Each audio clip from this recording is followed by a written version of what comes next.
मीच आहे तुमचा होस्ट आणि मीच आहे तुमचा दोस्त। आज चाललोय आपण मुंबई दर्शन करायला, लालबागच्या राजाचे दर्शन करायला, मुंबईच्या राजाचे। आणि सगळेच आपण परळवरून स्टार्टिंग करणार आहे पहिली।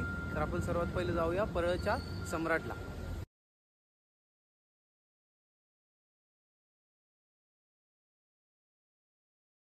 पहिला आपण चाललोय परळच्या सम्राटला।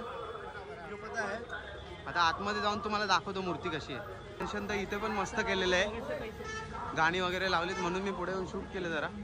तर ही बघा मूर्ती परळच्या सम्राटची, तुम्ही शॉर्ट्समध्ये आणि आगमनच्या व्हिडिओमध्ये पाहिलीच असेल। तुम्हाला आता समोरून दाखवतो व्ह्यू।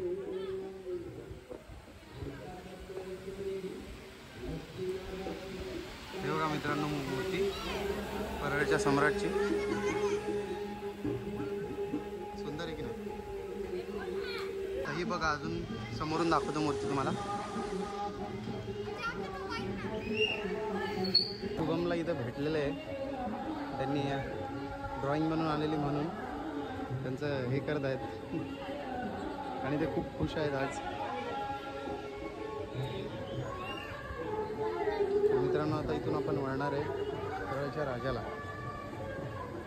झालेलं आहे परळच्या सम्राटचं दर्शन आणि आता आपण चाललोय परळच्या महाराजा इथे। आणि हा आहे माझा मित्र माझ्यासोबत शुभम, ह्याचं पण चॅनल आहे मुंबईकर शुभम म्हणून, तुम्हाला माहितीच असेल बऱ्याच लोकांना, म्हणजे थोड्या लोकांना माहिती असेल, बाकीच्यांना नसेल माहिती। पण आता आपण चाललोय परळचा महाराजा इथे। म्हणजे परळच्या महाराजाला मित्रांनो बघा किती गर्दी आहे, भरपूर गर्दी आहे जास्त। तर आपण परळच्या महाराजाला आलोय, इथे पण भरपूर गर्दी आहे। आणि शुभम परळच्या महाराजाचं पण स्केच काढले आणि इकडे पण दाखवायचं आता आपल्याला, दाखवतोय। मग इथून सत्कार वगैरे बहुतेक होईल आणि मग तिकडून आपण सरळ जाऊ कुठे, परळच्या राजाला।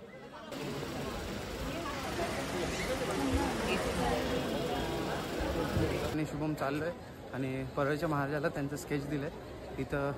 आणि इथून आपण चाललोय आता कुठे रे, परळचा विघ्नहर्ता। सॉरी मी लास्ट टाइम बोललो परळचा राजा, पण आपण परळच्या विघ्नहर्ताला चाललोय। मी इथं बहुतेक आरती चालली आहे म्हणून लवकर आतमध्ये जाऊन नाही देणार, तर मी तुम्हाला आतला व्ह्यू जातो आत जाऊन। या शुभम या मूर्खाची तिथं छत्री राहिली होती, तर ती छत्री आता आणायला मला पाठवले आणि स्वतः स्केच घेऊन उभा आहे तिथे। तर आता तुम्हाला भेटू विघ्नहर्तालाच डायरेक्ट। आता आपण आलोय परळच्या विघ्नहर्ताला आणि शुभमनी परळच्या विघ्नहर्ताचा पण स्केच काढलाय।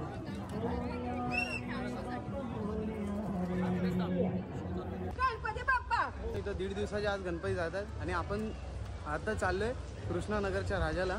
आणि म्हणजे रस्त्यातच दिसला म्हणून आम्ही घुसलो बघायला। आणि तसंही अजून खूप गणपती बाकी आहेत आमचे। आणि हा इकडे शुभम कंटाळला आहे, हा काय ब्लॉग बिग बनवत नाही ना, बोललो बनव तर काय बनवतच नाही आहे। ठीक आहे चला आता आतमध्ये जाऊन तुम्हाला मी दाखवतो।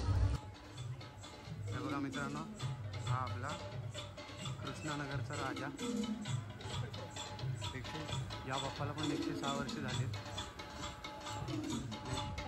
बघतच असाल तुम्ही, इकडे जाऊन घ्या, छान मूर्ती आहे ना।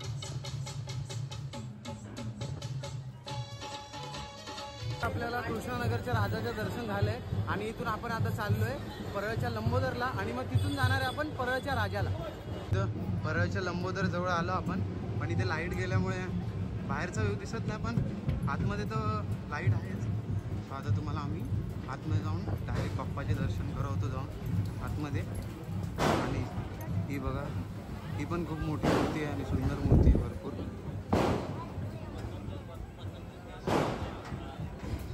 खूप सुंदर मूर्ती मित्रांनो। फक्त घोडा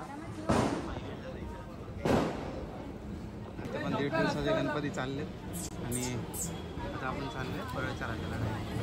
आता आपण आलोय परळच्या राजाला, हे बघा। आता आपण चाललोय आतमध्ये आणि इथून तुम्हाला पुढचे अपडेट आम्ही आतमध्ये देऊ। बाप्पा दाखवतो तुम्हाला आतमध्ये जाऊन। असं पाहून, असं वरती पाहून तर तुम्हाला असं वाटत असेल की एकदम असं रामनगरीमध्ये आलोय। बघा ना इथं मस्त खायला प्यायला स्टॉल वगैरे आहेत आणि वरती लाइटिंग खूप छान केली, खूप छान, खूप मस्त। परळच्या राजाला मला वाटलं खूप गर्दी असेल, पण इथं गर्दी नाही, तुम्हाला समोर दिसत असेल पब्लिक पळताना दिसते। सो आपण आता आतमध्ये चाललोय, खूप सुंदर मूर्ती आहे। तुम्ही आगमनाच्या टायमाला पाहिलीच असेल, तो आतलं डेकोरेशन महत्त्वाचं आहे आणि बाप्पाची मूर्ती महत्त्वाची आहे। मित्रांनो ही बघा परळच्या राजाची मूर्ती, आहे की नाही सुंदर. ती पण तुम्ही बघितली असणार आहे. आगमनच्या टायमाला मी तुम्हाला दाखवली होती.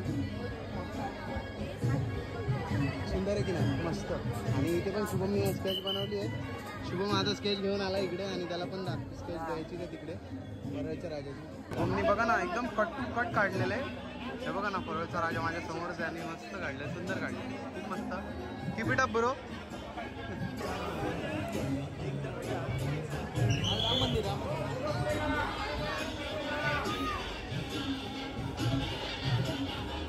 राजाचं पण दर्शन आपलं झालं आहे आणि परळच्या राजाचं पण तुम्हाला पण दर्शन झालं असेल. तर आता आपण चाललो आहे मुंबईच्या राजाला. आकाश तिरमळ सर यांनी बनवलेली सुंदर मूर्ती आणि म्हणजे एक देखणंच रूप म्हणजे कसं 1900 मधलं रूप आहे ते. सो आपण चाललो आहे आता मुंबईच्या राजाला. यांनी इथे मुंबईच्या राजाचं स्केच काढलंय आणि किती सुंदर काढलं. आणि आता लॅमिनेशन करून आम्ही विचार करतोय की त्यांना द्यायचा आतमध्ये जाऊन, म्हणजे द्यायलाच चाललोय, द्यायलाच काढलंय. सो आता आपण भेटूया आपण मुंबईच्या राजाला. आता आपण आलो मुंबईच्या राजाजवळ आणि मुंबईच्या राजाचं बाहेरचं डेकोरेशन बघूनच मी पागल झालोय. आतमध्ये जाऊन मी तुम्हाला दाखवतो की काय डेकोरेशन आणि मस्त खूप सुंदर मूर्ती. मला तर खूप आवडली. जेव्हा फर्स्ट लुक होता तेव्हा माझ्या मित्राला पण आवडली. अरे बापरे. मला तर असं वाटतंय ना बाहेरचं डेकोरेशन बघून मला तर म्हणजे असं वाटतंय मुंबईच्या राजाला नाही रामेश्वरमला चालू आहे असंच वाटतंय मला. हे डेकोरेशन म्हणजे किती ते लोक किती सुंदर आणि किती रिअलिस्टिक बनवतात पहा ना तुम्हीच. शुभमचा स्केच कामाला आला म्हणून मुंबईच्या राजाला पण आपल्याला डायरेक्ट जाता येते. हे बघा स्केच याचं, हे स्केच दाखव ना. स्केच बघायचं, या स्केचमुळे आम्हाला ह्या लाईनीत जायला नाही भेटत आहे आणि आम्ही डायरेक्ट चाललोय. सो आपण तुम्हाला आता मी दाखवतो मुंबईचा राजा. आरती चालू झाली.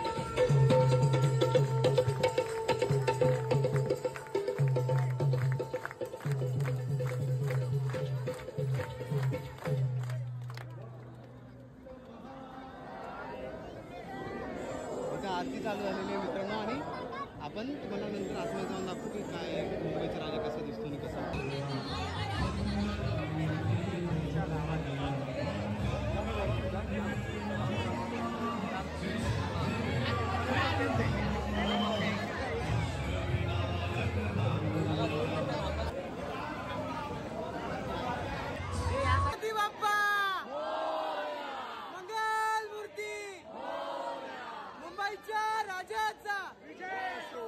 मुंबईच्या राजाचं आम्ही चरण दर्शन घेतलं. याच्या स्केचमुळं आम्हाला मुंबईच्या राजाचं चरण दर्शन